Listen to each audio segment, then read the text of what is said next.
Hi అండి, నా పేరు Jayashree. Welcome to my channel mommy talks. So ఈ రోజు బ్లాగ్ రిలేటెడ్ టు క్లీనింగ్. ఇల్లంతా చాలా మెస్సీగా ఉంది. సో కొంచెం క్లీన్ చేయాలనుకున్నాను. కొంచెం పార్ట్ మాత్రమే క్లీన్ చేస్తాను. అంతా ఒకేసారి క్లీన్ చేయాలని అంటే ఖచ్చితంగా విసుగొచ్చి మధ్యలోనే ఆపేస్తాను. అందుకే కొంచెం కొంచెంగా క్లీన్ చేస్తానండి. ఇల్లు మొత్తం ఒకేసారి క్లీనింగ్ అనేది పెట్టుకోను. సో అదే నేను ఇప్పుడు మీతో షేర్ చేస్తున్నాను. సో దట్ ఒకరిద్దరికైనా మోటివేషన్గా అనిపిస్తుంది అని చెప్పి. బట్ నాకు మోటివేషన్ కావాలంటే మ్యూజిక్ ఉండాలి బ్యాక్గ్రౌండ్లో. సో పాటలు వింటూ చేస్తానన్నమాట. మెయిన్గా బట్టలు మడత పెట్టాలి, ఇలా ఇల్లు క్లీన్ చేయాలి అన్నప్పుడు ఖచ్చితంగా మ్యూజిక్ ఉండాలి, లేదా ఎవరితో మాట్లాడుతూనైనా చేస్తాను. అప్పుడే ఇది పాసిబుల్ అవుతుంది, లేకపోతే ఎప్పటికీ చేయలేను అనమాట. పెడుతున్నాను, పెట్టి ఈ వ్లాగ్ని ఇక్కడితో స్టార్ట్ చేస్తున్నాను. ఇక్కడ నుండి వ్లాగ్ కంటిన్యూ అవుతుంది, చూసేయండి. అండ్ వేదిక్ అయితే స్కూల్కి వెళ్ళిపోయాడు, లిక్షిత్ పడుకున్నాడు. కొంచెం టైం ఉందన్నమాట, ఒక 1 అవర్ వరకు టైం ఉంటుంది.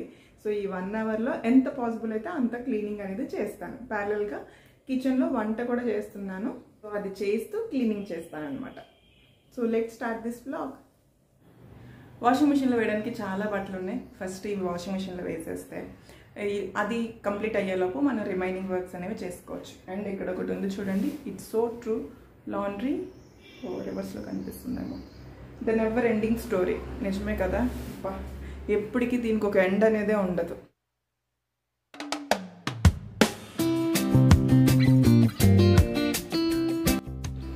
న్యూ మామీస్ అందరికీ నాదొక సజెషన్.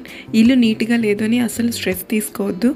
ఇంట్లో ఇన్ఫెంట్స్ ఉన్నారు, టోడ్లర్స్ లేదా కిడ్స్ ఉన్నప్పుడు ఇల్లు అనేది నీట్గా ఉంచడం చాలా కష్టమైన పని. అందులోని ఓన్లీ వైఫ్ అండ్ హస్బెండ్ అన్నీ మేనేజ్ చేసుకుంటున్నారు, ఎవరు హెల్ప్ లేదు అన్నప్పుడు ఇంకా హెక్టిక్గా ఉంటుంది. సో ఎక్కువ స్ట్రెస్ తీసుకుంటే మన మదర్హుడ్ని ఎంజాయ్ చేయలేము.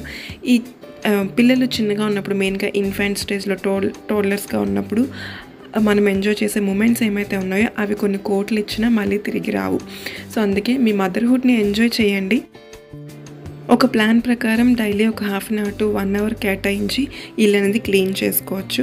అంతేకాని ఎక్కువ స్ట్రెస్ తీసుకుని మదర్హుడ్ని ఎంజాయ్ చేయకుండా మాత్రం ఉండదు.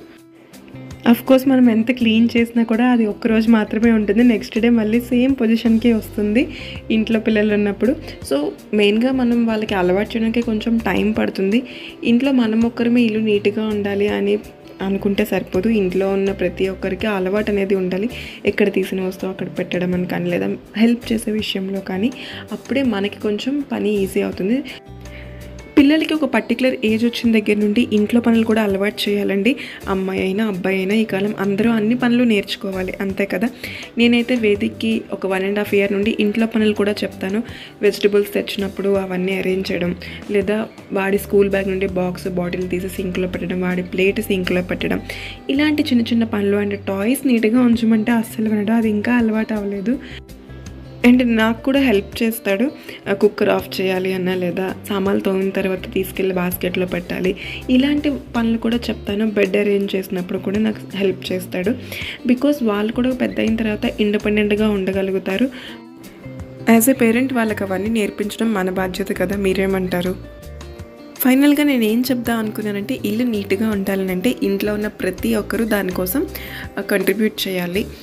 ఎవరో ఒక్కరు మాత్రమే ఇల్లు నీట్గా ఉండాలి అని చెప్పి ప్రతి పని తలకేసుకోకూడదు. అండ్ లేడీస్ అందరూ ఇంట్లో ఉన్న పిల్లలు కానీ, హస్బెండ్ కానీ, లేదా ఇంకెవరైనా ఉంటే వాళ్ళ హెల్ప్ తీసుకోవాలండి. తీసుకోవడంలో తప్పేమీ లేదు. అండ్ వాళ్ళకి నేర్పించాలి కూడా. సో మీతో మాట్లాడుతూ డైనింగ్ టేబుల్ క్లీన్ చేసేసాను. అండ్ ఇప్పుడైతే ఒక బెడ్రూమ్లో బట్టలు, వాష్ చేసిన బట్టలన్నీ ఒక బెడ్రూమ్లో ఉంటాయి అలా బెడ్ మీద. సో అవన్నీ మడతపెట్టి లోపల పెడుతున్నాను. వేదిక్ ఉంటే ఇవి లోపల పెట్టడానికి నాకు హెల్ప్ చేస్తాడనమాట, కబోర్డ్లో పెట్టడానికి. వేదిక్ స్కూల్కి వెళ్ళాడు కాబట్టి నేనే పెడుతున్నాను.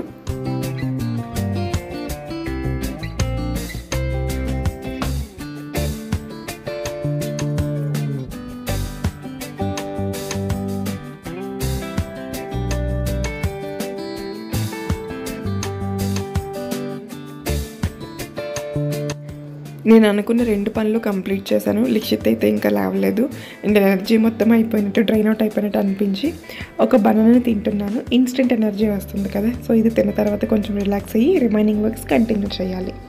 సో ఇదండి ఈరోజు వీడియో నచ్చితే please do like, share and subscribe. Likshith లేచాడు. మళ్ళీ కలుద్దాం నెక్స్ట్ వీడియోలో. Bye bye.